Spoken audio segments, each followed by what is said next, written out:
Okay. All right. I'm supposed to wear something decent, so let me put my shirt on. I was gonna say, look, me and you're wearing the same outfit. Check me out. Well, I'm supposed to be somewhat. Oh, there we go. Hey, what's up? Wow, that's pretty close. Yeah. You want me to put a different shirt also? Do what? You want me to put a different shirt also? No. I just can't be seen half naked. Oh, It's just not proper. I'm gotcha. already there. I mean, I don't really need to share much else. Let's see here. Did I just do something crazy here? Oh, I got two shirts in there, not just one. All right, here we go. Yes, sir. Well, have you been studying? Oh yeah, yes, sir. I did the whole. Let me see here. Yeah, sir. I did all of the. Homework? Yes, sir. I did Really? 1 through 40 already, or 40 was just a question about a car charging that I had a class in Austin about. Yeah. So I really did 1 through 39. And on the 2017 ME pre-exam, this one right here, Yeah.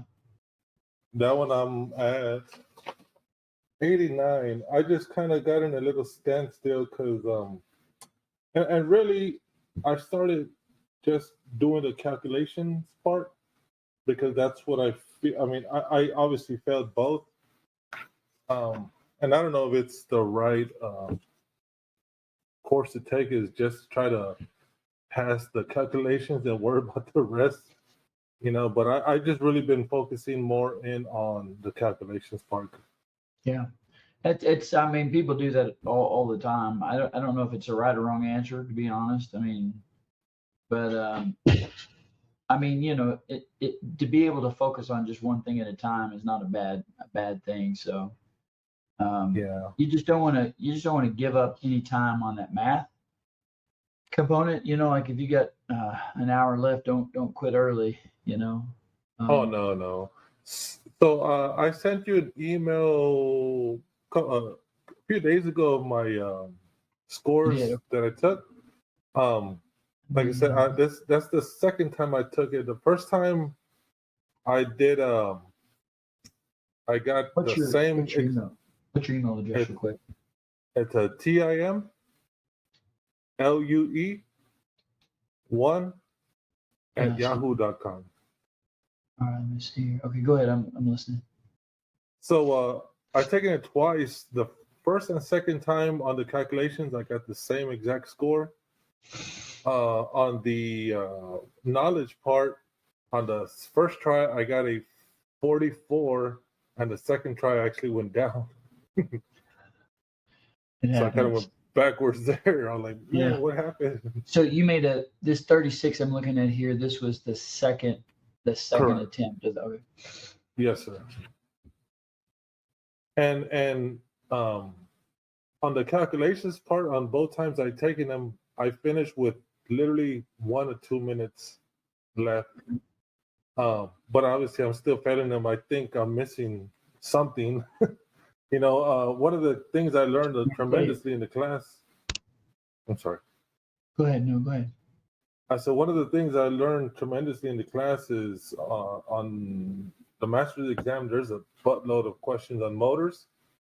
And I never knew that anything under 100 amps was on the 60 degree and anything over 100 amps was on the 75 degree. So I did these problems you gave me, but I was just wanting to go over with you to see if I did them right or if I had an answer key for them. Yeah, I think you're kind of on the right path, but I think we need to clarify a little bit of stuff there. But your motors, you did 2 out of 6, so you're missing 4 there, and you also missed 1 on the feed. No, you got those right. So really, on your math, you missed 1 out of chapter 5, 6, or 7, which is probably that EV charger one. It's probably the only one I know of that's out back there. Yes, sir.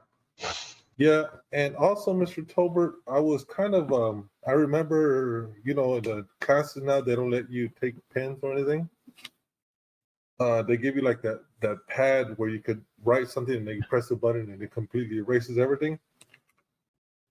But what I did write with that hard pen that I had is I remember scribbling this section, which is because I mean that was to remind me, man. Mr. Tolbert, I had no idea what I threw a crack at it, but I'm pretty sure I got it wrong. And that Yeah. section, sir, will be 550.30 services and feeders. Okay. And For it has a mobile home? table on. Yes, sir. It had a table under of 550.31. And I know we kind of went over that on Saturday when we had that class in Dallas. And I just Did, found where I did they scribbled give it. you did they give you like 9 mobile homes or something and tell you what the rating of the home each mobile home was? They're asking for the amps because I wrote on here AMPS. Okay. Barely. Well, So that's the I amps just of the service, but just like 9 mobile homes ring any bells, or 11, or something like that. Yes, sir. Because I do recall, like on my code book, I have that 1600 VAs per mobile home lot. yeah, the 16,500. That's right. Yes, sir. 16,000. Yes, sir. Sorry. And it had something to do with that, I believe, with the demand factors, looking for amps, and I've never. Okay. Usually, what I do in my code book, like you mentioned on the class on Saturday, I kind of wrote down examples for myself, Okay. and some of the examples you have that I got from your class, I wrote them on here also. But yeah, I'm kind of one of those. I feel like if I button up on my motors and figure this out, and the EVs, I think I'm a shoe in. Yeah, I think you're right. I mean, I'm looking at what you're missing horribly, though. The biggest chunk of the math, at least, Yes, is sir. that second row. So you missed 4 questions. You missed half of them. 4 questions there, and that's a big chunk. That is going to be mostly grounding and bonding, Oh or man, yeah. usually to like parallel sets and things of that nature. So I'd like to Yes, review sir. that with you as well if we have time. Yes, sir. Because I think you'd probably get something out of that. I think that's where some of your points were. You did okay on the Ohm's law or the plans. You missed one, but I mean that's a lot of work to get one more point out of that. But your electrical equipment and devices, you zeroed out on that. So what's a device? It's gonna be a switch or a plug or What? yoke, I Okay. guess. Yep. What else? A device would be What's another really big thing that we use all the time that's a device? a device. It's like a switch with a fuse in it, a breaker. A, a disconnect. No, breakers and fuses are devices as well. Oh, They really? yeah. Oh, wow. I So didn't. I didn't. yeah, it's probably it could have been something about. I mean, if you had something like what's the minimum rating for a multi-class circuit breaker or something like that, or no, this is math. This is math. Let's see, math wise, math. So devices. What kind of device? What kind of switches or receptacles did you have? In the exam, you mean? Uh-huh. I can't recall. I know whenever I run into devices, I immediately jump to 406 and Right. start And scanning through 40, there. yeah.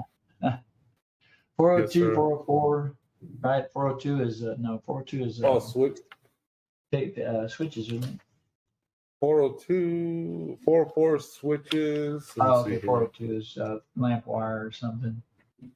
Yes, sir. Fixture wire, correct. Yes, sir. Yeah. All right. Don't forget 411. You skipped right past it. 411. Oh Yeah, man, what is that? that's a really huge important article. What is it? What is it here? Uh, on page 286. It's like Oh, low voltage lighting. yeah, it's almost a whole column by itself. Mm-hmm. I mean, it's big. Oh, okay. You know, I didn't even know that was in here. I think 510 is probably the only smaller article than this. Anyway, there is a couple of there's a couple of questions out there that have to do with low voltage lighting around a pool, and it's Yes, actually sir. found here in 411, not in 69 or 680. Just a FYI. Okay, let me look at that. 411. Okay. And this will be under like pools, I think the one I'm pool aware of stuff. is like just pool lighting, like like low voltage landscape lighting around a pool.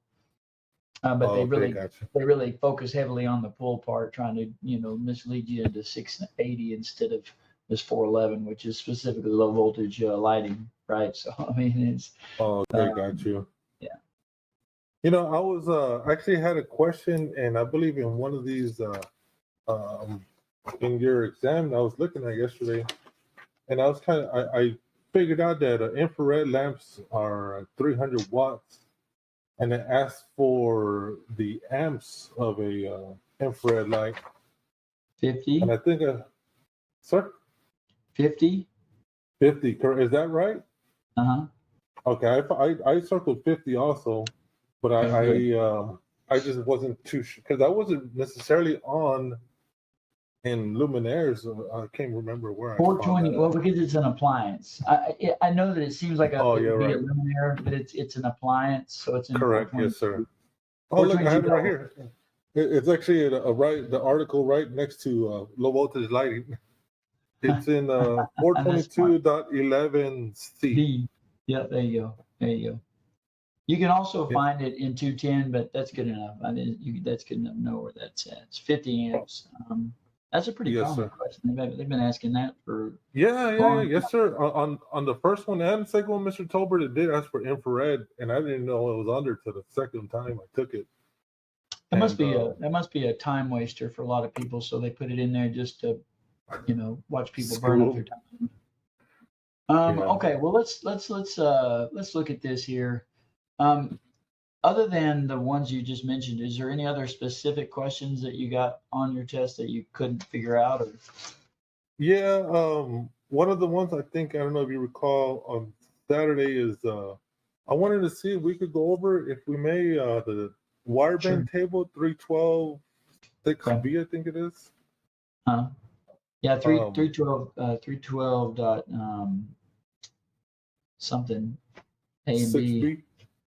So what again, I know when we talked on Saturday when we had the class. So if you're looking at the table, it says wire per terminal. It says 1, 2, 3, 4. Now that does that mean like if it's a single run, a parallel Yeah, run, or that's triple exactly run? right. That's exactly right. That's exactly what it means. So you're talking about Okay. 312 dot 6A and B, right? Yes, sir. So you'll notice that A is labeled minimum wiring space of terminals, minimum width of wiring gutters, which to me, I think that's what makes it easy for me to remember it, because what we're talking about here is, a load center that's got lugs at the top, right? Hmm.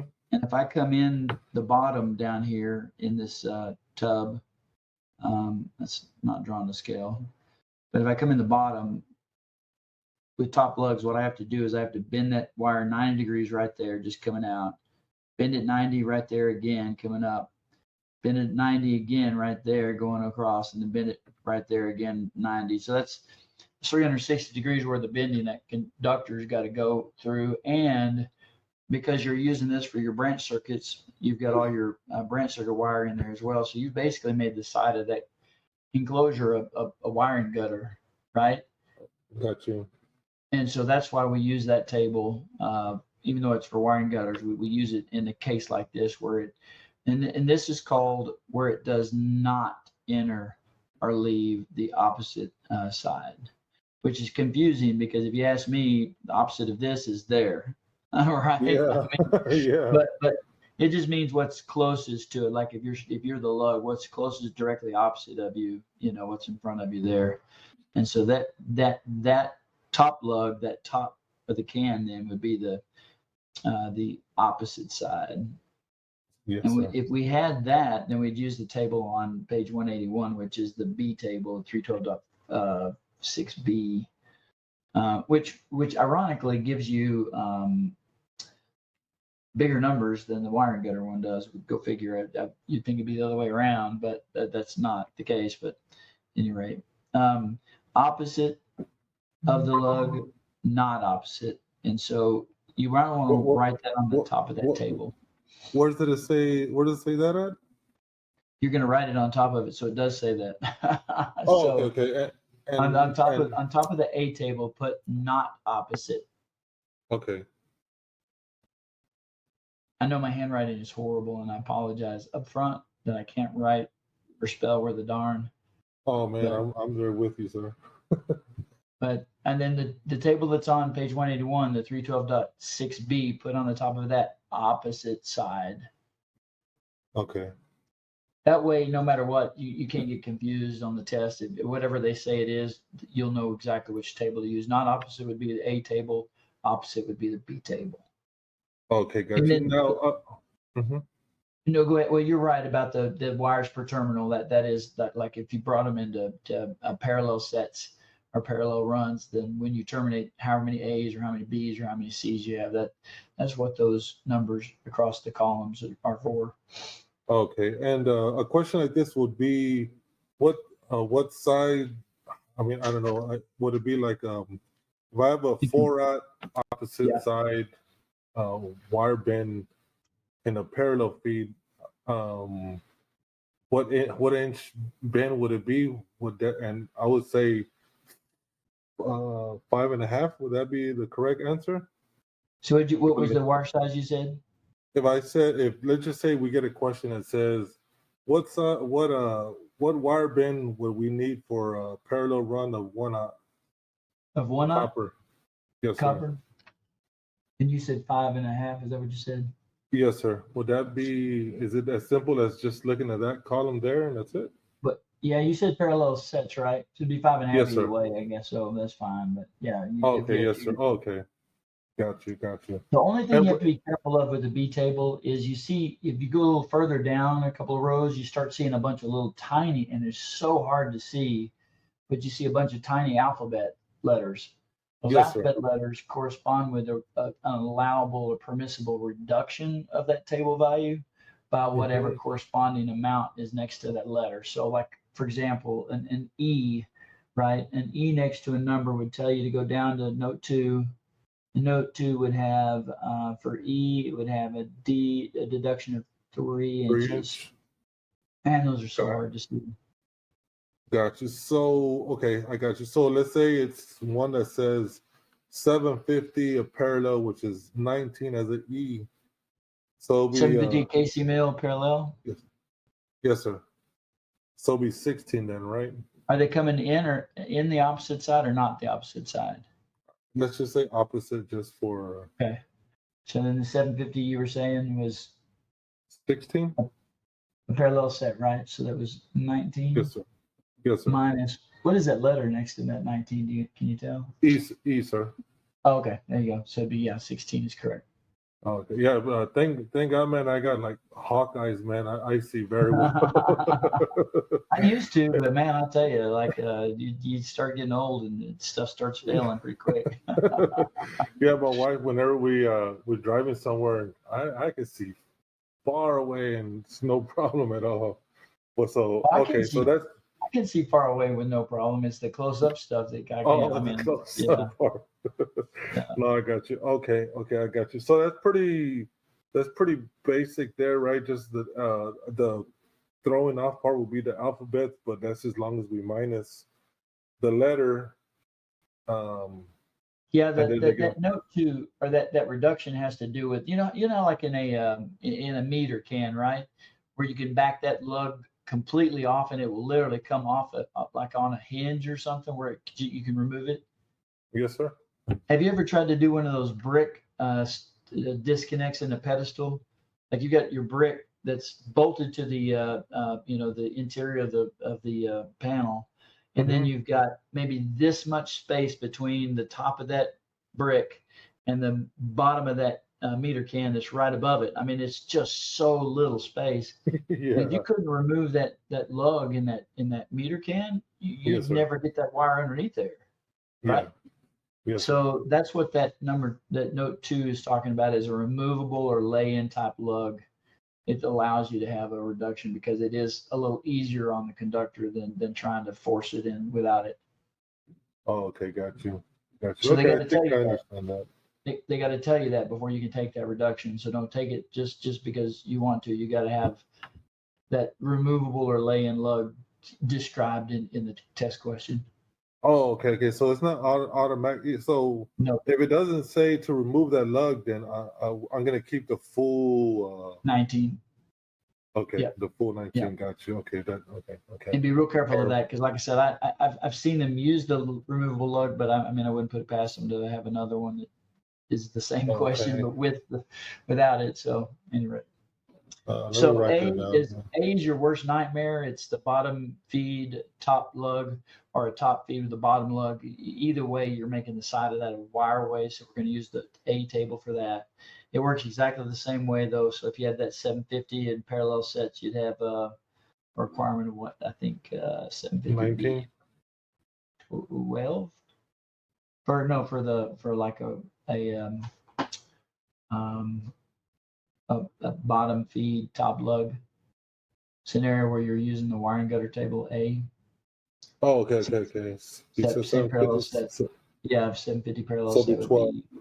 be 12. Got Okay. you. Now they don't have that letter on the A table, correct? No, no, sir. Okay.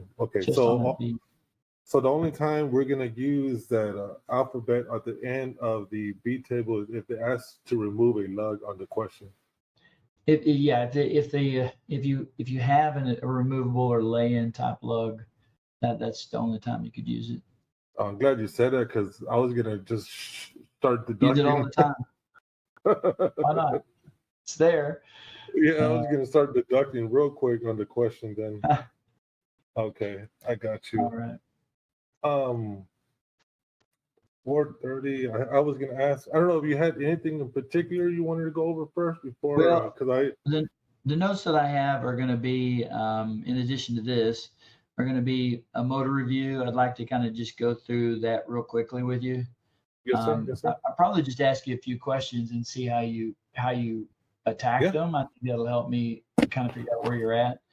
Okay. And then on the grounding and bonding, I feel like you may be missing something there because there's some points there that could be brushed up on. So sounds like you're doing okay with the at least the infrared lights, right? That part, yes. I think it's I can't. Yeah. I do remember there was some. Is there something called like D electric DT light or D? Oh, man, I wish I could There's find. some DC lighting, but did you have something like that? Yeah, it was. I would have to find it on my wife's text message, but man. I mean, technically, all LEDs are DC lighting. No, but it Technically, was talking about D electric or D. Man, it wasn't LED. It was talking about. Man, I wish I could find. Let's see, when did I take? discharge lighting, like a discharge. I can't recall. I know when if I find Okay. it, I'll be able to tell you. But It'll pop into your head later. I mean, you will be thinking about something completely different. Bam, it'll be right there. yes, So sir. don't try to chase it. It'll just go further down in the rabbit hole. I know. Yeah, you're right. You mentioned something about the wire being rated for 6 degrees or 75 or something earlier when Correct. you were talking about the motors, and I just wanted to kind of go back over that real quickly because that's definitely going to kind of hurt if that's not real clear. That 9-degree column is a horrible column, and you got to have a lot of things going for you to use it. But if you do have those things going for you, then you should use it, but only as a starting point. And you got to remember that's all the use it has is just a starting point. You have to multiply something against that number to get it at or below this number right here, right? That 75 is the maximum standalone final number for any wire impacity period. Just because the lugs are going to be rated for that, it's going to kind of set the ceiling for us. So 9 degrees is only starting, but it's the end of the equation that you have to worry about. Am I in the 60 or am I in the 75, right? And I think Yes, that's sir. what you're trying to say, but just wanted to clarify that I'm going to use the 90 to start my math, but at the end, I really have to look at my calculated value. And am I stuck with a smaller wire that's going to lead me in that 60-degree column, which is what you mentioned? Or do I have enough indication that I can use the 75-degree column for it? And so, real quickly, if you look at 110.14c, it's on page 48, it's a really critical article that lays out some groundwork here that on a test is kind of ruling, really. I mean, in the field, you can go check all the terminals and see what they're rated for, right? I mean, and so you would know what your weakest temperature value is in the circuit. And so if everything was 75 degrees Celsius rated terminal wise, you'd use it, right? Yes, sir. And that's what 110.14C1A 2 allows you to do. Conductors with higher temperature ratings, provided the conductors are based on 60, and the conductors, number 3, with higher temperature ratings, if the equipment is listed and identified for use with such conductors. So that's the kicker, number 3 right there. It's telling you, look, if the lug on this breaker, that little screw that you use there, if that lug is rated for 60 degrees Celsius, for example, then that's your weak link. The conductor could be rated for 9 degrees, but at the end, it's only going to be rated for 60 because that's what that terminal's maximum value is, right? Gotcha. And so it's a start question and an end question. The concern I have about the 60 75 is at the end. Did I hit at or below what that terminal's rated for is really my question. Now, they could tell me that no, in fact, you have a 75 degree rated terminal. It's listed right there. And so that then allows me to use, note 3 allows me to use the 75 degree rating of that conductor and not have to go down to the 60, but they have to tell me that. I can't just assume it, in the exam.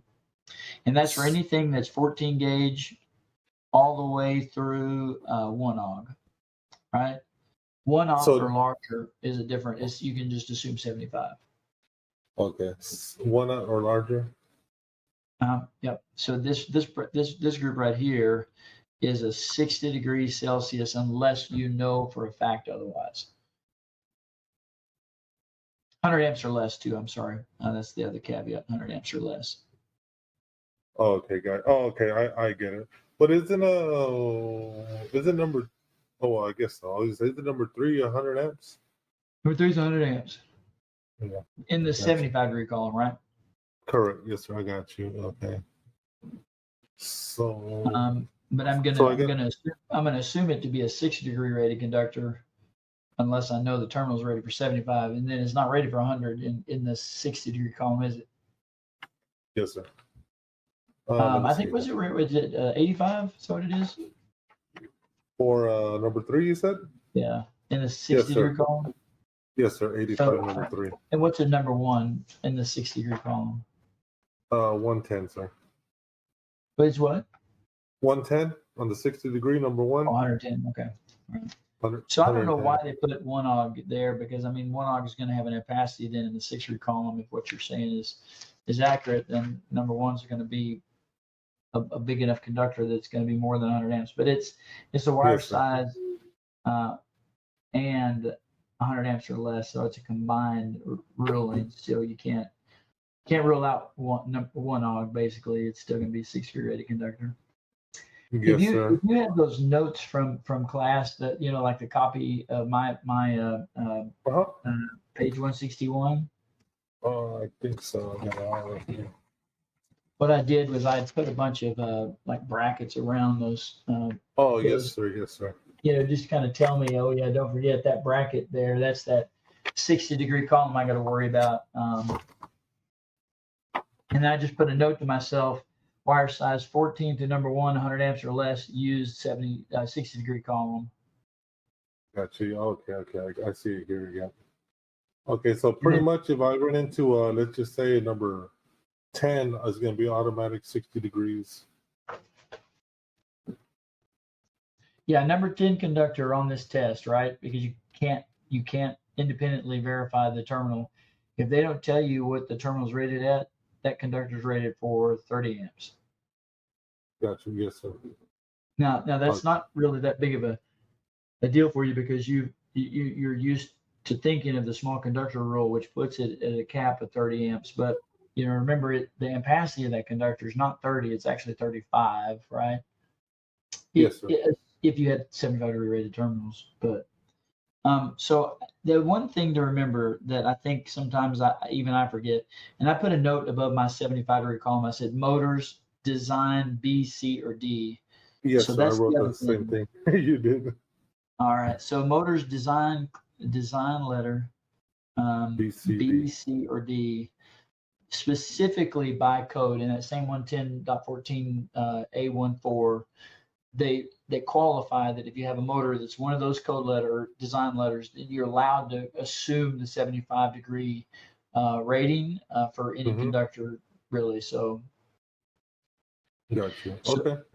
if they tell you that fact and you're trying to size up, number 10, that's important because that makes that number 10 good for 35 amps. Yes, sir. If it's a B, C, or D motor, I guess. Right. Or if they tell Now, you you have 75 degree rated terminals, either way. yes, sir. Yes, sir. Now, I know going off topic a little bit, but let's just say I had a transformer because I had a transformer question in one of your exams, the ME Masters 1 2017. Okay. Would would would that also qualify as far as if the transformer? Let's just say it's let me look at this question I had here. Oh, here it is. Question number 86 was a 175 kVA single phase transformer having a secondary voltage of 12240 is to be installed in a multifamily dwelling. The full load rating of the secondary is, and I put 729. But if it were to talk about conductor, would that be the 75 degree column also because it's over Well, 100 amps? let me ask you, what was the KVA 175? Yes, sir. And it was I 12240. correct. Yes, sir. What is that FLC? Just out of curiosity. It didn't. What did I write? The Just take amps. the 175 and divide it by 240, and what do you get? Oh, 729. Oh, seven. Okay, so 729 amps is what you have.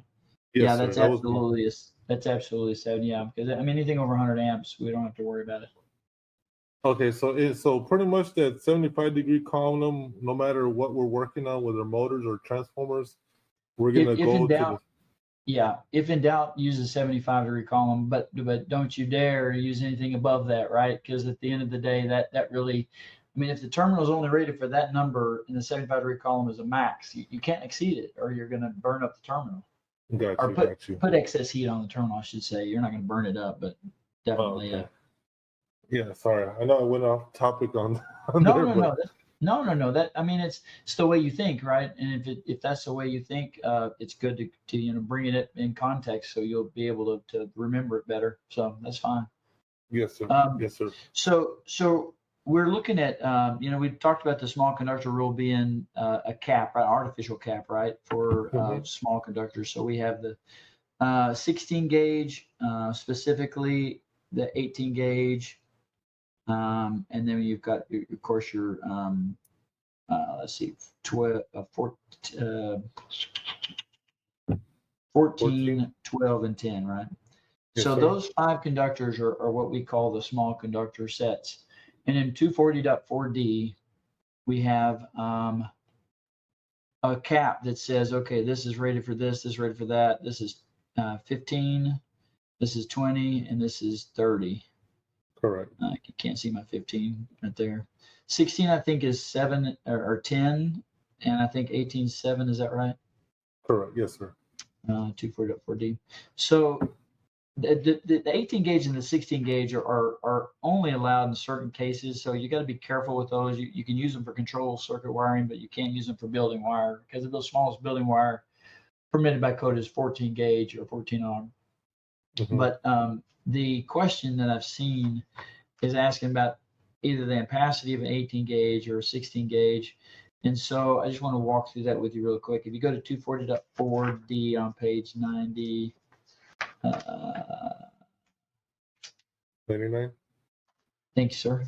Yeah, 99 right there. Notice that the 18 Aug is 7 amps, right?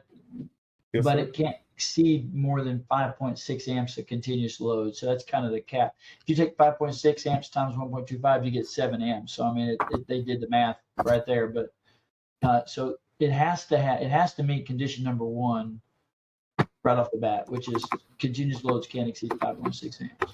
But then you also have, because remember the way this is written is that 18 ohm copper can have a 7 amp provided all of the following conditions are met.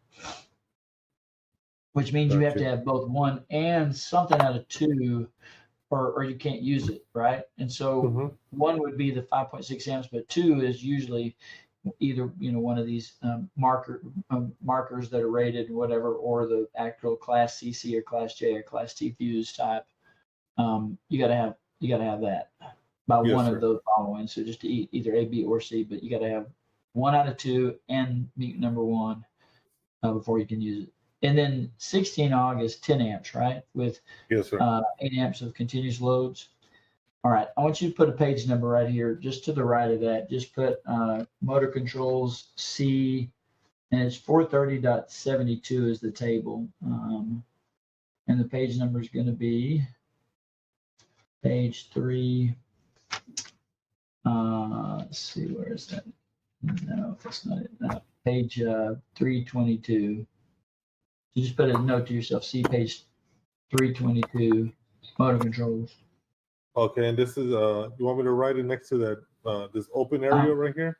Yeah, just to the right of that 240.4D, right there next to that 18 and 16. Just you got a great big gap above that table G. Okay, got you. And I'm gonna put motor controls C.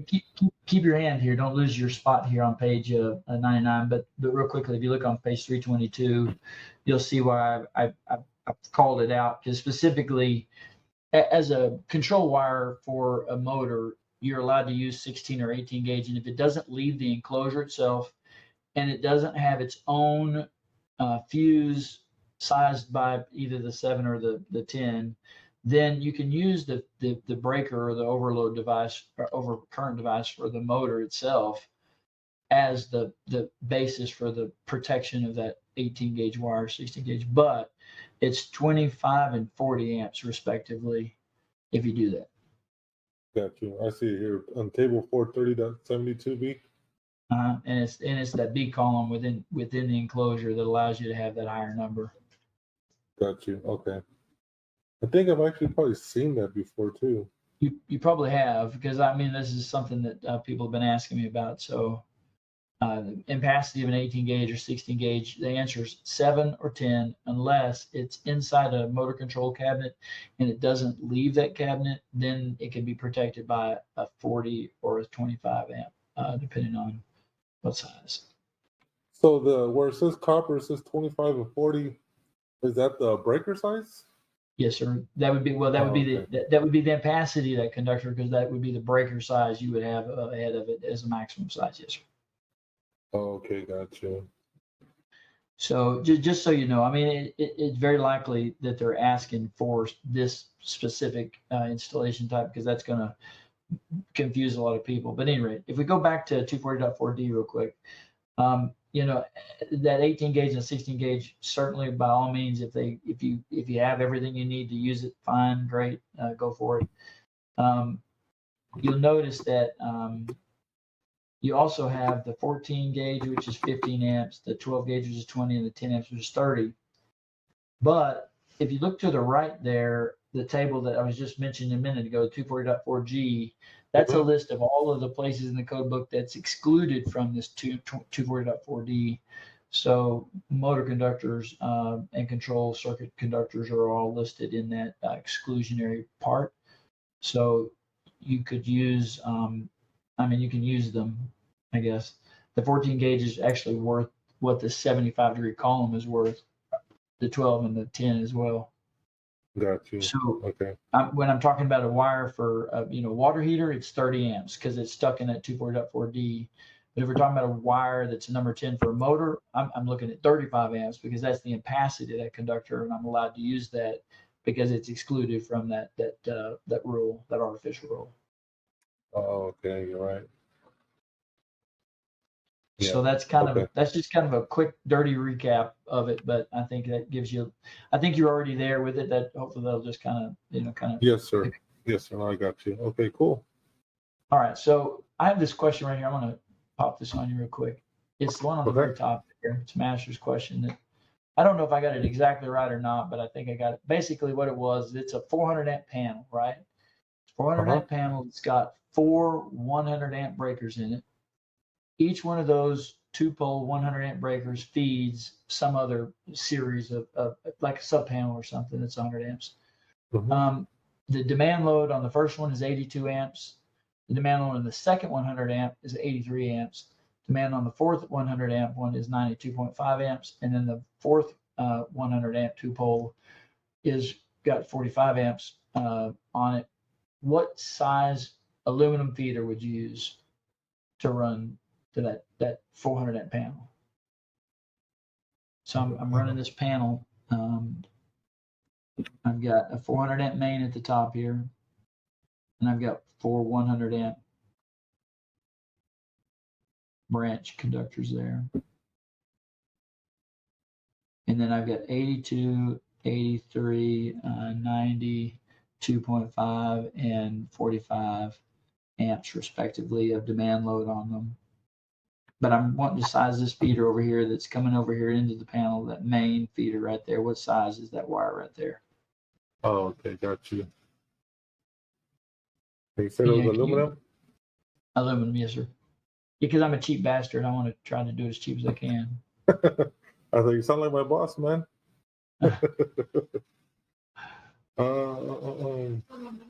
So what do we do here? What do you make of that? So I feel like I wouldn't even look at these 4 motors, and I would pay more attention to that 400 amp, I guess, and run a parallel 250. So you're going with 400 amps parallel 250s. Okay, so let me go back to 310 and see what you got there. So have you ever seen a 42 space panel before? Yes, sir. I'm sure you have. I mean, they're pretty ubiquitous, but I mean a 42 space panel with 20 amp breakers filled on both sides. I mean, have you ever tried to add that up? Oh man, it'll surpass the main breaker for sure. Yeah, you'd have like 840 amps, right? I mean, yes, sir. You'd have to run almost 1,000 amp panel. Like the feeders would be almost rated for 1,000 amps. Yes, if you were to pay attention to what we call connected load, basically. The question is designed to make you do kind of what you did, and that was pay real close attention to the breaker size, right? But the breaker size really, when it comes to a feeder, it's going to be based off of what we really expect might really happen, and not on the breaker rating. Because if we just start adding breakers up, like I said, we'd have 800 amp mains on all our panels, and we don't, right? We use the a diversity factor, basically. So it's based off of this load value that they gave us, which is this. Oops, I just accidentally erased my panel. It's based off that 82, the 83, the 92 and a half, and the 45, because that's the actual demand load. So you got 2 terms there that are really important to remember. Okay. Term number 1 is connected load.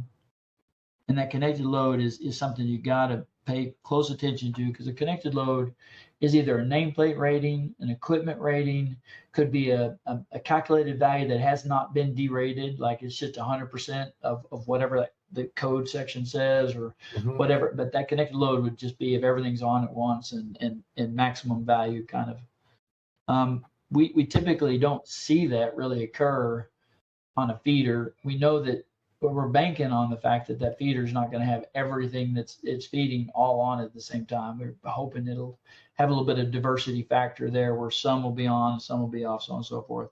So we use a demand factor of some sort, and a factor is simply a multiplier. It means times point something something, right? Like times 0.80, that's a demand factor. It's 80% derating, if you will. So that demand factor, wherever we get it, either out of a table or prescribed or whatever, gives us what we call the demand load. And the demand load is actually what we size wire based off of. Is that little square that's under demand? Could I? Is there something? Is that on my screen or yours? It's probably mine. I guess I may not have erased it very well. I was just trying to see what that said. It's a demand. Here, I'll try to write better. Sorry. Oh no! Can I see connected load demand, and under that there's a big old square that's blocking. Yeah, hold on. Let me. So we have connected load. We have a demand factor, and that's just the multiplier, right? That gets us to the demand load. And demand load is actually what we're using to size the wire, for a feeder, or for, a feeder main or a wire size. So, those demand factors could come from a lot of different directions, but go ahead. So what I have to excuse me, would I have to calculate all these amperages you gave me in order to get that demand load? That's what you're going to have to do, right? Is that 82? It's not the 100 amps. It's not 400 amps that we're worried about. It's 82 plus 83 plus 92.5 plus 45, which I think I added them, came up to 303, if I'm not mistaken.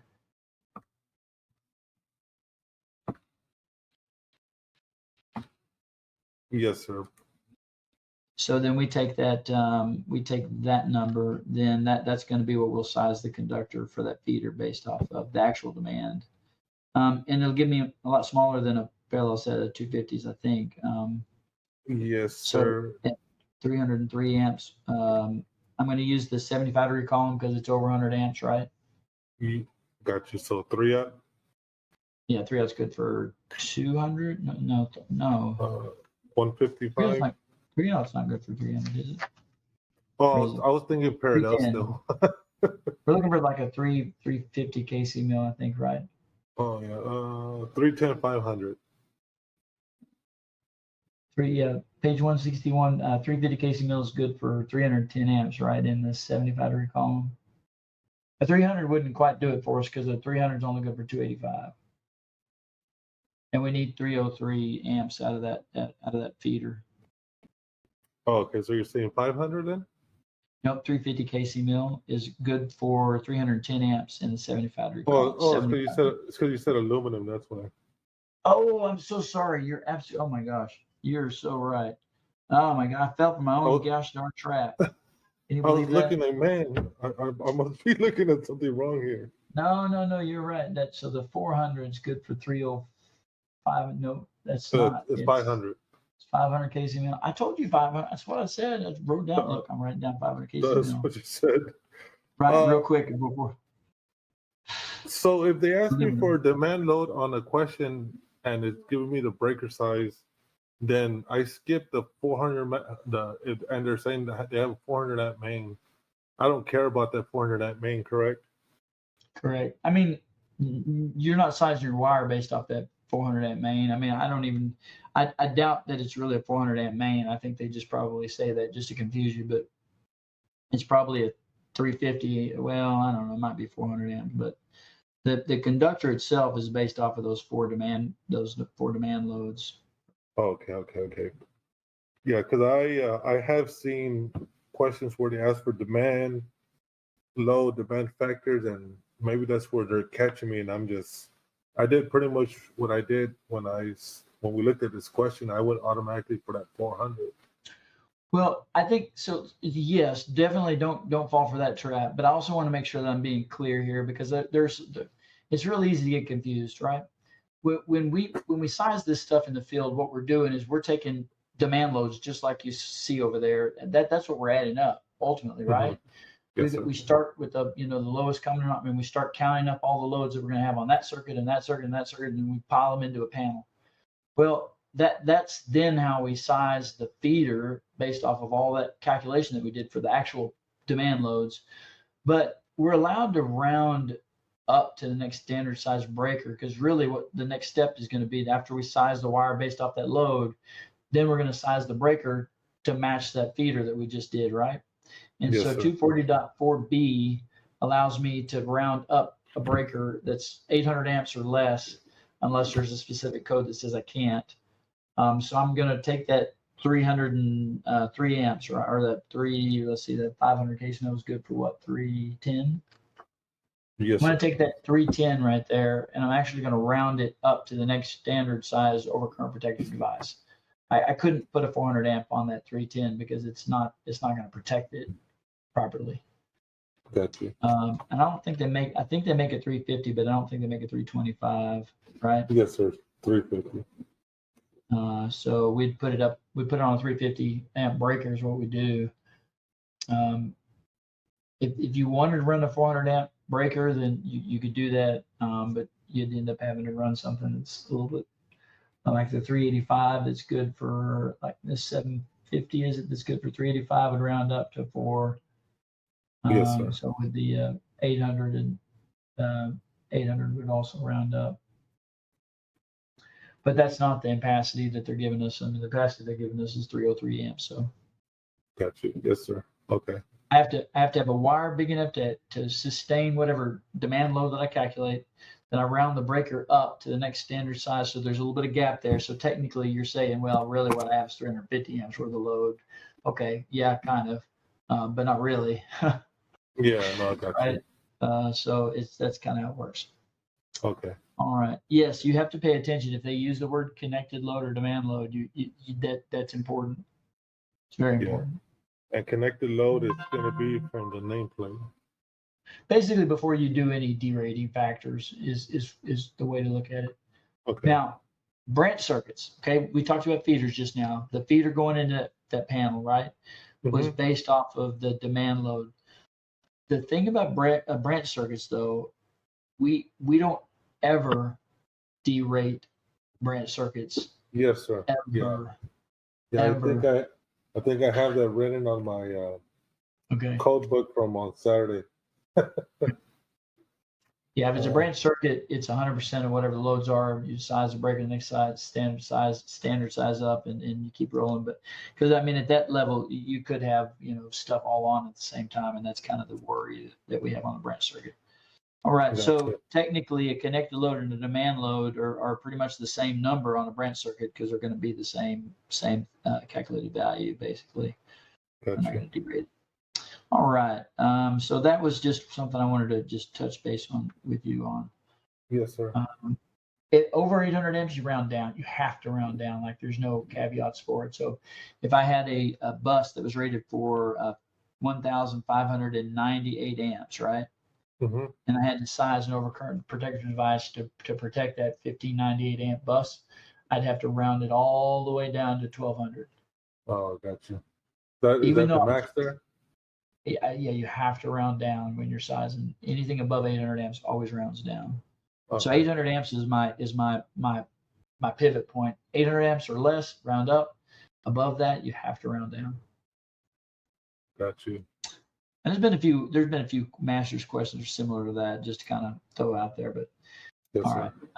And the only other thing I have to say about breakers, since we're talking about it, would be just that multi-case circuit breakers are rated for 5,000 amps of interrupting current as a minimum, not 10,000. Now, fuses are rated for 10, but multi-case circuit breakers are rated at 5,000 amps.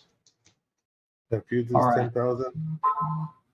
Yeah, fuses are 10 and multi-case are 5,000. All right, so let's talk about motors. I've got some motor questions that I pulled out just prepared for you. All right. And I'm gonna let you take a couple of stabs at these and see how you do. Let me see. What world did I do in here? I could have sworn I had them open.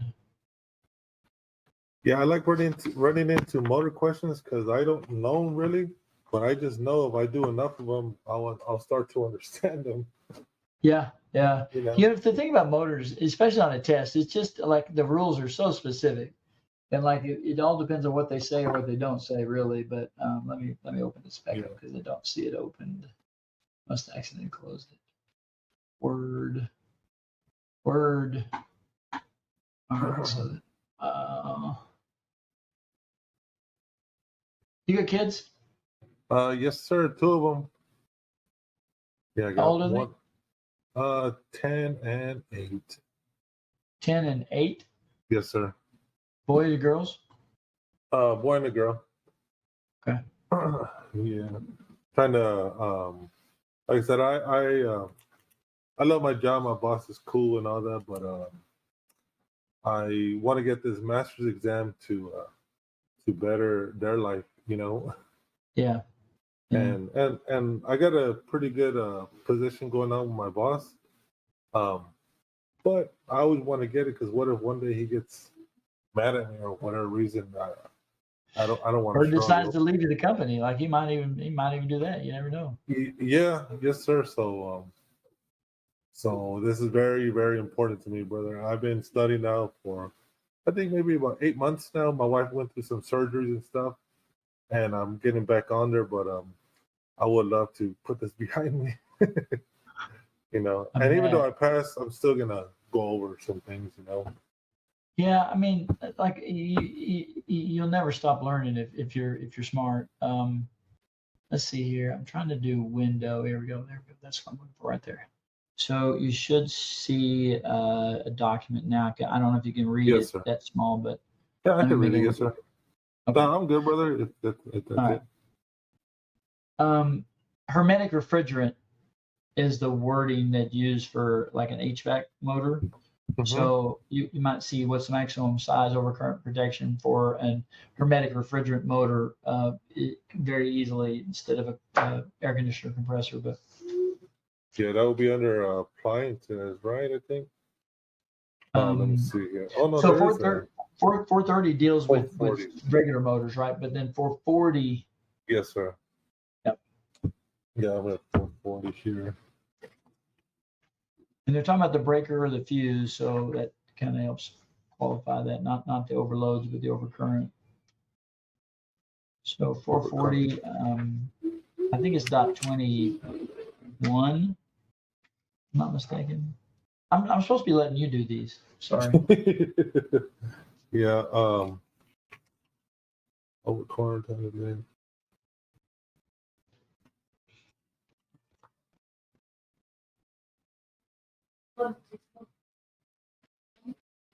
So the ground fault motor compressor controller not exceed 175%.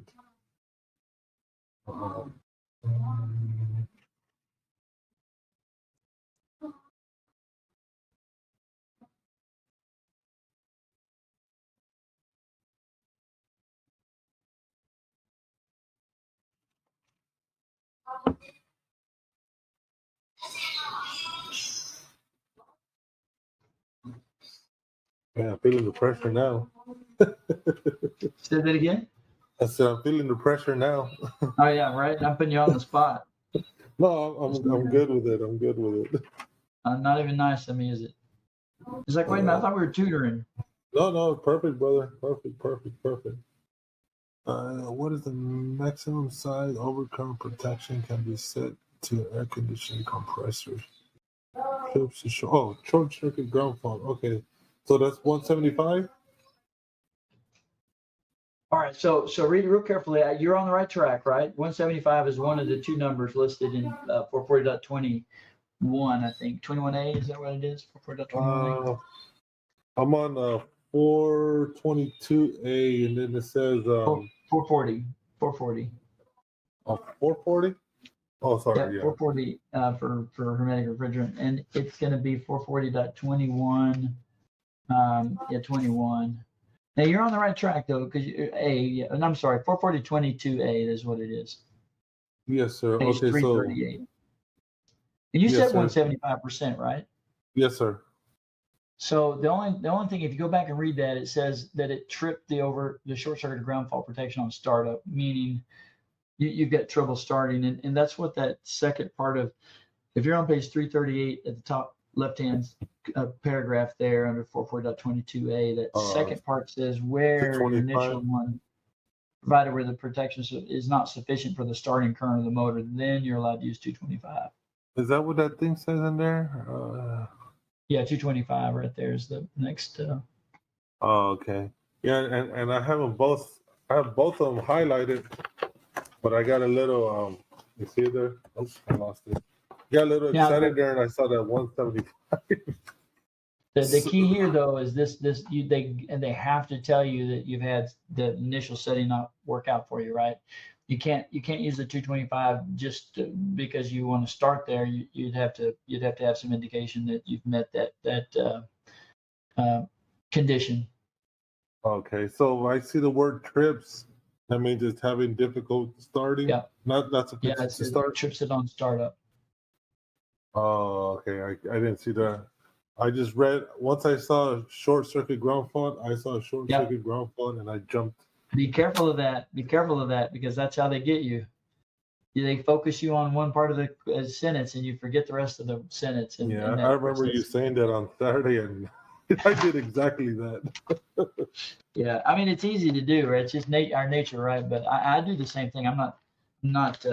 I'm just as guilty as anybody. But Yes, all sir. right. So then the next one there is pretty easy. That's just I got a half horsepower motor. Is that going to be continuous duty or not?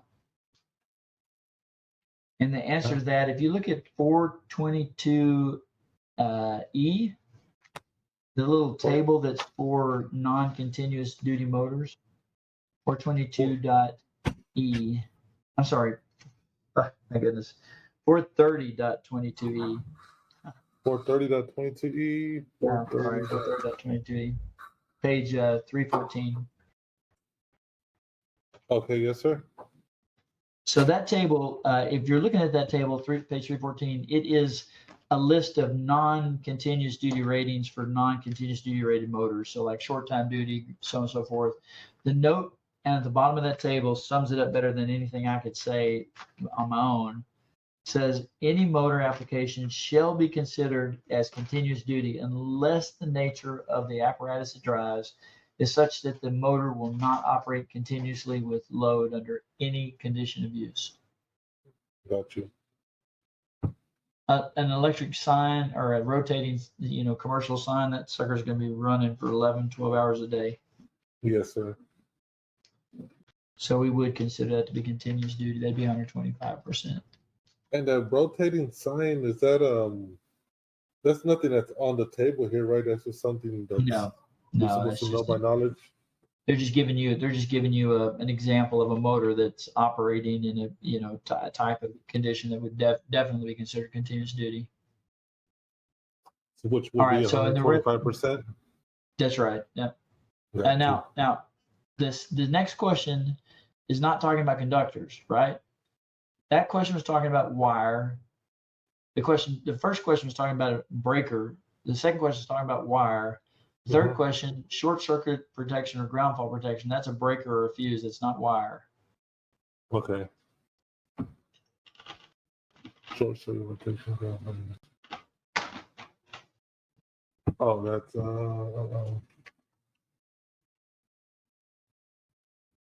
that's gonna be hold on.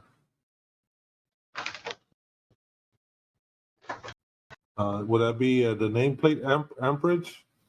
You're almost at the table value. We don't want to use a nameplate for sizing the breakers or fuses. We want to basically we're trying to build ours to the classification. Yeah. So that would be the FLC, correct? That's right. The table ampacity number one. That's right. The table ampacity. Yeah, I got it here. Yeah, I have it on 430.52. I have a little note where I got it from. And it says size from motor FLC. Please, whatever you do, Don't use 125% to size a breaker because it's double that on that table. For Okay. 30.52 for a breaker, on the far right hand last column, it's 250% for a breaker. So it's Gotcha. literally double that what you use for the wire. So the wire's continuous duty. That's why we do 125. But the breaker for a motor has to be set higher so that it can get past its startup curve. So it's just doing the short circuit ground fault protection. It's not doing any thermal protection. Got you. Okay. Branch circuit conductors, single motor, continuous duty 125%. I think that's we've done that. Okay, here we go. Size this wire for me right here. Okay. Both of these actually. Okay. Actually, I did that on your test yesterday, I believe it is. Okay. All right. Let me see here. So 7.5. Here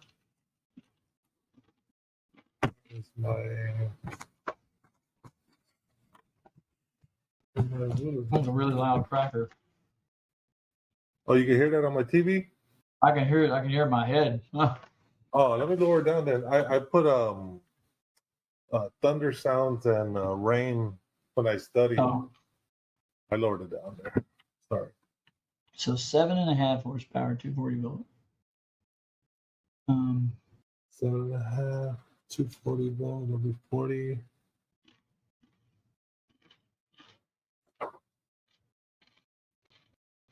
Continuous duty. Well, that was going to be actually one of my questions to you, Mr. Tolbert. Right. Is actually let me I got it right here. I did this yesterday, which is number 75 on here. It says I picked 350 amps, but my confusion was a branch circuit supplying a 7.5 horsepower 240 volt single phase induction type continuous duty AC motor should have a minimum ampacity of. So I put 40 times 125%. Yep. Which I picked B. I mean, I'm sorry, 350. That's right. That's absolutely correct. Yeah, So the conductors have to be rated as continuous duty because it's a continuous duty load that you're putting them on. So this induction type, what is that? Anyways, that was gonna be my question. squirrel cage or induction type. If you look at the top of the table on page 330, 333, they just so the induction and the squirrel cage. So the squirrel cage, if I'm not mistaken, is the one that's got the windings around the core. And induction is just a solid core, and the windings are around the stator, not the rotor. So if I see induction type, I could probably, because is that on the single phase motor? Because I did see that on the 3-phase table here, but I didn't see that on the single phase. So I was kind of confused, and I just said, well, I guess 50, that's the best answer I got. I don't know that you would have an inductor. I probably wouldn't have, because with just two poles, you might not have enough. Might be too much space in between them to be able to do an induction motor. Okay. Okay. I see what you're saying, but that's probably just my mess up, not theirs. So. And your question, let's see. Now the one thing would be to remember that we're talking about 50 amps, which is going to be a small conductor, right? So if they're asking you for the actual wire size, remember that's going to end up being a 60-degree column, because you don't know what the design class letter of that motor is, right? So if you're having to size a wire for that, it would not be number 8, it'd be number 6. You're talking about the question under that one? No, I'm talking about the one that we just talked. The one we just did, like the conductors have to have minimum ampacity of 50 amps, right? Okay, yes, sir. But that's going to be 50 amps in the 60-degree column, because that's under 100 amps. It's Correct. going to be a wire, yeah. So it's going to be, unless we know that the terminal is rated for 75, or that it's a design class B, C, or D, then it's going to be number 6 would be the wire you'd have to have in the 6-degree column that would have enough ampacity to carry 50 amps. Got you. Yes, sir. Yes, sir. Because it's under 100 amps. They're not asking you for the wire size, but I'm just saying. Is it, Yes, sir. No, I understand you. Yes, sir. Yeah. oh, Okay. right there. Oh Cool. my God. That's exactly what they are asking right there. Oh, for the copper conductor supplying the above reference motor having a temperature reading of 75 degrees Celsius. So, but if it's 75 degrees, so hold on. Where the Oh, I'm copper sorry. can I'm sorry. No. You're right. You're right. It's got. it'll be It number says 8, that right right? there. Yeah, it says right there. So I'm sorry. I'm going to. I'm half asleep or something. I don't know. Oh, I'm sorry, man. That's probably No. it. I'm glad you're catching that because that's right. It would be a number 8 if Number 8. they have a temperature rating of 75 degrees. Then that's kind of the whole point Yeah, no, I got you. that I was trying to make. All right. Yes, So sir. then that would be a number 8. Yeah. Let's see. So a question I have also would be, do fire pump motors get calculated the same as regular motors? Yes and no. Not really. Yes. No. So basically, with a fire pump, we don't even really want you to put an overcurrent protection device on it because I mean, the last thing you want is for it to overheat and trip its breaker and stop working right in the middle of a hot fire. I mean, that's kind of the whole point of it being there. So Oh, that makes um, sense. we like in the city of Austin, we won't even allow you to put an overcurrent device ahead of it. You got to go straight off the mains right from the utility. So Mhm. you put a safety switch, but not any fusible item in it. But if you do want to and are allowed to put an overcurrent device ahead of it, the code says you have to carry the locked rotor current for an indefinite period of time on that motor. So, I mean, the locked rotor current is what the table that you see on page 334 Yeah, is. the back one there here. It's like Do you think, 363 amps for like a 50 horsepower, 480 volt motor that's usually rated for like 72 or something. and if, 363. and this is where the 75-degree column will come in, right? Because it's design B, C, and D. Right. If you're sizing wire, that's correct. Yeah. Wire, yes, sir. I got you. But like I said, 695, when we're talking about breakers or fuses, 695 says you have to carry this locked rotor current for an indefinite period of time. And where that doesn't match up, you're allowed to round up the next standard size breaker. So 50 horsepower, for example, 50 horsepower, 480 volt. I'd go to the 460 volt column on the 50 horsepower row, and that's 363 amps. Mm-hmm. And I would then round that up to a 400 amp breaker. So I'd put that on a 400 amp breaker.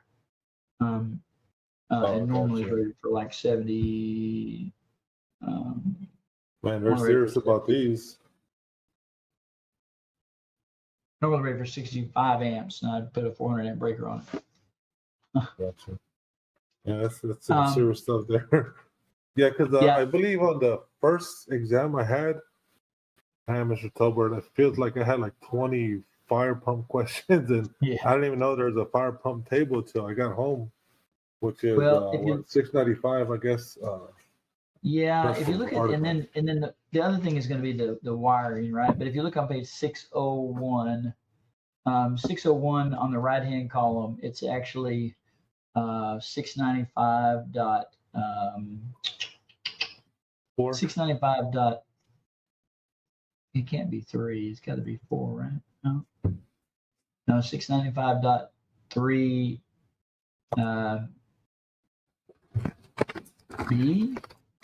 B2, right hand side. Okay, overcurrent device selection. That's right. And you see the very first paragraph there talks about that locked rotor current, as well as the full load current of all the other pump motors, accessory equipment would be added together and then rounded up to the next standard size. Got you. And then if you turn to the next page on page 603, conductor sizes are, so with feeders for a regular set of motors that's not a fire pump, we just take the biggest motor at 125 and then the sum of all the other motors' table values at 100%, right? It's kind of In like this case, in this case, if you have a jockey or a maintenance pump that's there to pressurize the fire pump to keep the pressure up, you would take both of those motors at 125% plus whatever accessory equipment or whatever at 100%. Got you. Okay. So pretty much the same, but kind of different. Right, exactly. That's why I said yes, no, yes. Yeah. No, I got you. They're not really that, and they're not that complicated. Now there is some voltage drop rules as well. If you look at 695.7 A and B, occasionally you'll see them, ask you about that. And that's 115%. It's 5% drop or 15%, I think. Oh yeah, I see it here. Is it 5 and 15? Yeah, 15 and 5. Yes, sir. At the terminals of the motor, but I haven't seen those questions in a while. So yeah, I think they're in there for sure. I know I've taken a lot of your time, but if I may ask one more thing, because my wife says I'm crazy about this, man. I'm always studying. Do you know anything about on both times I had a question on distribution blocks? like a Polaris block? Yes, sir. Okay. I couldn't really find anything on it. I know I found a section in my index one Chapter time. 3. You'll see it specifically. I think they actually have an article they added or some section that's now specifically for them. But basically, where I see it more often than not is where you have splices and taps in a gutter or some sort of a raceway. The splices and taps can't be more than 75% of the area. Let me see if I can find you an example here. So I'm in the back part of chapter 3, which has got my weird conduits and things like that, auxiliary gutters, for example. So 366 on page 222. So there's a 20% rule for conductor fill. I'm sorry, you said 222? Page 222, yeah. Actually, 223 technically, page 223. Okay. So there's two numbers that you kind of have to keep track of with gutters. One is the conductor fill value, which is a maximum of 20%, and that you'll see that under 366.22A on the left-hand side of page 223. Okay. The sum of the cross-sectional area of all contained conductors and cables in any cross-section of the sheet metal auxiliary gutter shall not exceed 20% of the interior cross-sectional area. But where you have splices and taps, if you look over on the right-hand side, splices and taps are 75%, I think. Yeah, under spot 366.56A within a gutter. Splices or taps shall be permitted within a gutter where they're accessible by means of removable covers, so on and so forth, but they shall not fill the gutter to more than 75% of its area. Okay, so a question like that, would I just do like times 0.75 if they said like that? Man, I don't remember if. Go ahead. I don't remember if it was on the calculations portion or both, but I remember on both times I ran into that and I just. What I think I've heard from guys is that they're giving them the measurement that the conductors displace in a wiring gutter. For example, they're giving you this square wireway. They've got a bunch of wires listed down there that equal 1.25 square inches or something of that nature, and they're asking you what size would that gutter then be. And now that's a 20% rule of its wire, right? Yes, sir. And so the reverse operation of 20% would be 120. Well, be 80. It'd be 5 times 5, because you'd have 5 20% pieces or slices in the whole number, if that makes any sense. If I take $1 and divide it by 5, they get 20 two times 5. So that's what I'm getting at. I want to say there's something else about Polaris blocks in here though, and I don't want to ignore it. Let me make sure I'm not missing something. Yeah, I was just yeah, I didn't understand why they kept giving me distribution blocks.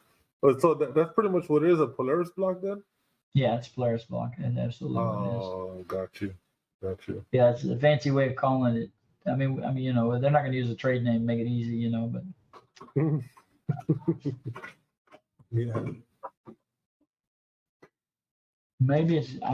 I know that we've added something in here that was specific to them, but trying to remember what it was. If it was a like a temperature rating or what, but I'll think about it after we get done, and if I remember it, I'll text it to you.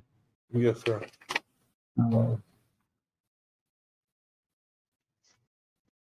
Where is that? Maybe in 300. Let me look one more place here.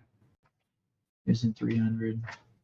300 is a kind of your general rules that apply across the board. So if you ever have any question like what we're talking about, it's never a bad idea to kind of go through that Okay. section. 300. Splices, ducts, and various ways of relocation mode. So I know that the inrush rating on them isn't very high. So if you use them in a service where you've got like an available fault current that's way higher than what they're rated for, you can't use them. But Yeah. all right. Well, I don't see it right off the bat, but if No, I it's find okay. it, I'll let you know. Yes, sir. Yes, sir. It's gonna drive me crazy. Yeah, I know. I was the same with that the electric light or I never was able to think about That's it. gotta be a discharge lighting or something like that, because that's what I'm guessing. But or it's just nonsense. They're just trying to throw you off, one of the two. Yeah, probably. Electric discharge lighting systems more than 1,000 volts is what it is. Electric discharge lighting. What else you got? Yes, sir. As far as going back to the mobile homes, because I know I'm gonna run into it again. I understand very well when we went through the what was it? The RV park, I think it was. So I think I understand that part already, which is that 551.73 section. Yeah, yes, sir. But 550 dot is it 18 or 70? What is that? For so the one that I know I ran into, Mr. Tolbert, was the area, or I think it involves 550.31 demand factor for service and I think you're right. feeders. I think you're right. Mobile home manufactured homes, mobile home parks 550 is going to be in services and feeders, page 479 or 480. Yes, sir. If you're not using that table of contents, man, start using it. I'm there like within seconds, but all right. So 550.31 is the demand factor for the feeders, right? The 550.30 being the distribution is going to be 120, 240 volt nominal. All right. So 550.31 is going to be kind of our piece that we're worried about. All right. Yes, if I've got, let's say I have 9 mobile homes, right? Give me 9 mobile homes. And each one of those mobile homes has been calculated to have a demand load of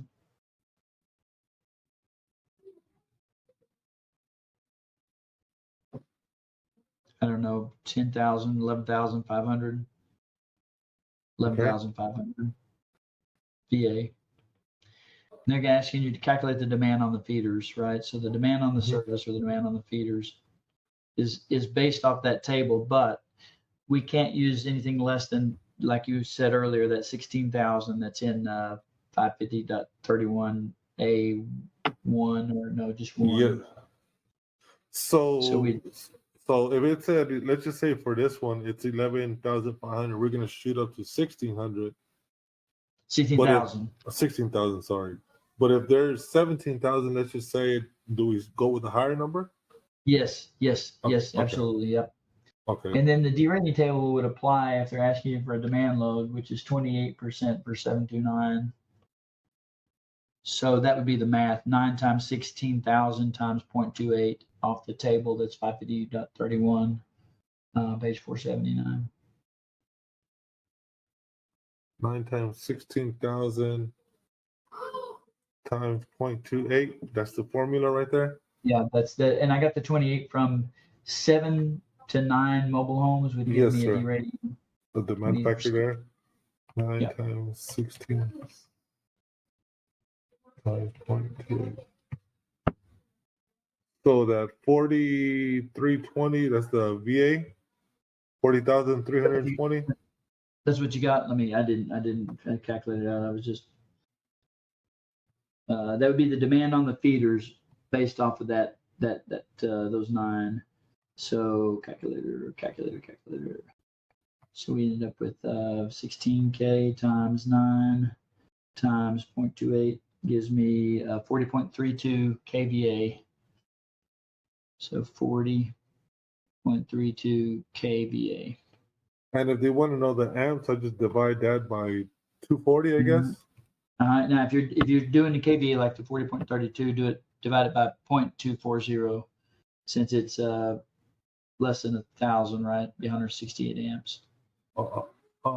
Okay, let me. I don't mean to confuse you. Like the 40.32 is kVA, right? So it's actually 40,320. So if I'm dividing it by 240 volt, I'd have to make sure that I've got both of them, spelled all the way out. But if I want to shorthand cheat it, I'm going to do in my calculator, what I'm going to enter is I'm going to put 9 times 16 times 0.28, and that's going to give me an output in kVA, which is that 40.32. And I would leave it like that, but I would divide it by 0.240 because I want to convert that 240 into a fraction of 1,000 volts, right? So if that's kVA right there, then I would want to divide it by 0.240, and that would give me, should give me the same number. Let's double check, make sure. 4320 divided by 240 gives me 168. Yeah, so it's the same. It's the same difference. It just for me, I think putting it into my calculator's kVA from the beginning, I don't have to add as many zeros. There's less chance of me doing an error, and the answer is going to be in kVA or in kW or something usually. So I'm at the same time. Oh, God. And there wouldn't be 3-phase in a mobile home, would there? No, I think they nominally call it out to be 12240 volt. So yeah. Okay. Yeah, because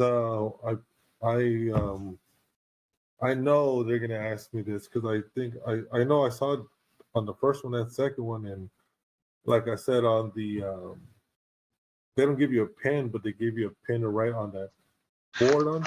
That stupid board. Yeah, and what I did on that, I just wrote it. I just pressed real hard on my code book and I wrote amps because I didn't know how to do it. But now I feel I'm one point closer. Plus the other motor ones, I'm probably going to be in. Well, I mean, I think you're catching a few things here and there. I wouldn't be surprised to see you really blow it out of the water. I mean, you'll either do marginally a little bit better, or you'll blow it out of the water. And I have a feeling you're probably going to do just fine. I wanted to say though that 551. .72 allows for a 3-phase 208 volt distribution. So 550 mobile homes is regulated at 240 volt, but 551 could have 208 volt services applied to it. Oh, okay. Which would be for RVs, I guess. Yeah, RVs. Oh, okay. And I hate to, I know looking at this time, we got 128 in, but could I ask one more question? Sure. Yeah, no, go ahead. EV chargers, let's see. Ventilation? Sir? Is it ventilation? Oh, yes, sir, exactly. Where's that? Yeah. All right, so that's 625. It used to be 52. I think they moved a little closer. Yeah, 625.52B1B. Oh, it is still 52. Okay. The one to be careful of that because you've got two tables there. The top one is meters per minute, which I have no idea what that even means. Yes, sir. But the cubic feet per minute's down the bottom. I think what on last Saturday you had me erase or put an X across Yeah. the B1A and on the two calculations on the bottom there. Yeah, don't use the formulas, because the formulas are going to give you exactly the values that are in the tables. Oh, They okay. won't, I mean, you'd be literally wasting your time because you're going to end up with the exact same number, right? Brother, and I probably spend about 5 minutes on each question, and I probably got them wrong too. You know, I never seen a question like this. I know I've ran into it twice, and could you give me an And example? they're really simple. They're really simple. The values on the table stack, right? They just add to each other. So if you had, let's say you had a 30 and a 40 amp charger that were single phase, rated at 208 volt, right? Mm-hmm. You just have to make sure you're in the right column. But a 40 amp would be 171, and a 30 amp would be 128. You just add those two together and you're done. Really? Yeah. Wow. Wow. That's probably why they like those questions, because I hear everybody has that question, either three phase or a single phase, and it's usually a pair of them, right? So looking at this, Mr. Tolbert, I'm looking at the column. It says 120, 208, and then the third one it says 240 or 120, 240. So if it says 120/240, would I be in that column? Yes, you'd be in the 1, 2, 3, 4, fifth column, the last of the single phase columns. Okay, 240 volt or a slash rating 120, 240 volt. Okay, so pretty much, would it be safe to say I could write a note in here, add together, and pretty much that's it? Yeah, I mean but just make sure you're in the right column. That's the big kicker. And then the three phase starts just right to the right of that. And now if they ask you for meters per minute, by all means use the table at the top. But I don't think they are. I think they're using cubic feet per minute. It was cubic feet per minute, yes, sir. Okay. Good. Yeah, and I just yeah. I bet you they have one cubic. I bet you they have a cubic meters per minute as an answer to pick from. Well, I bet one of the answers is based off that table. Yeah, man. I know I spent a lot of time on this question, and I was so yeah. I just knew it. I just wish I would have known what it entails, but I mean, if it's just adding together, making sure I'm in the right column. Yep, that's it.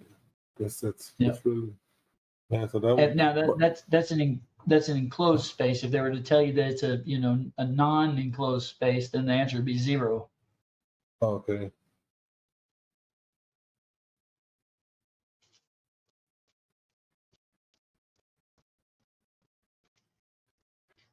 Gotcha. And it's questions like these that sometimes they ask you questions that are so easy, then it confuses you because you think it can't be that easy. Yeah. You know. You can take a really simple question and make it way monstrous than what it really is, and likewise, you can take a really complicated question and make it look really simple. Yeah. So you just have to read. You have to read everything in the question, and sometimes they're going to try to trick you and put stuff in there that doesn't matter.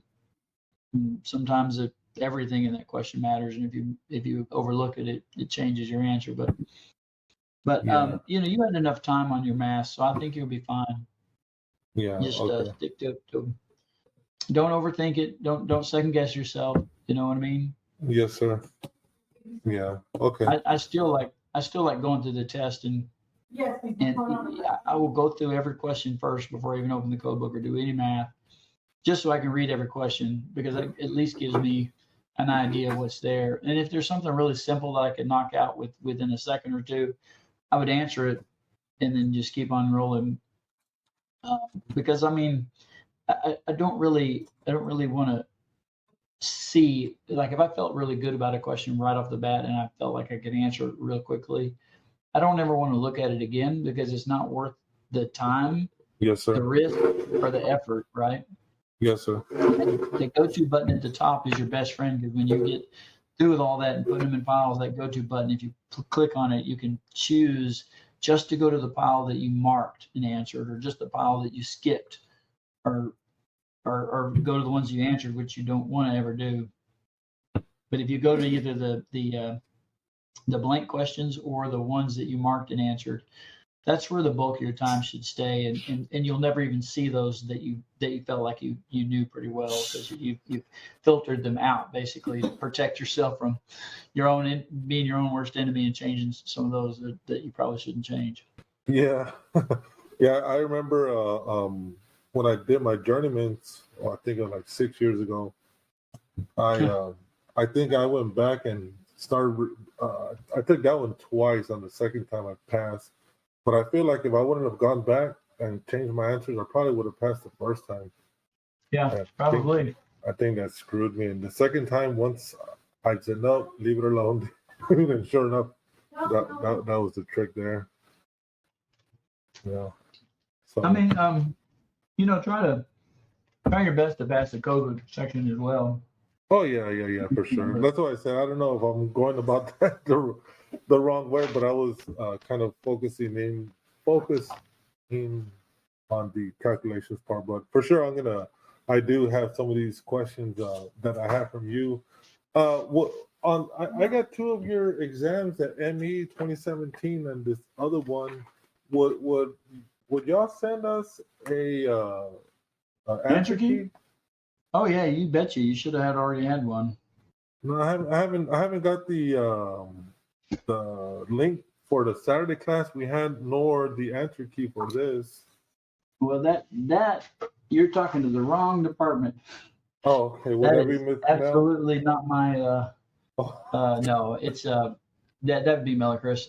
Text her when we get done and remind her of both. She Okay. probably just forgot. Okay, cool. I will do that, sir. Thank you for your time. And Yeah, no problem.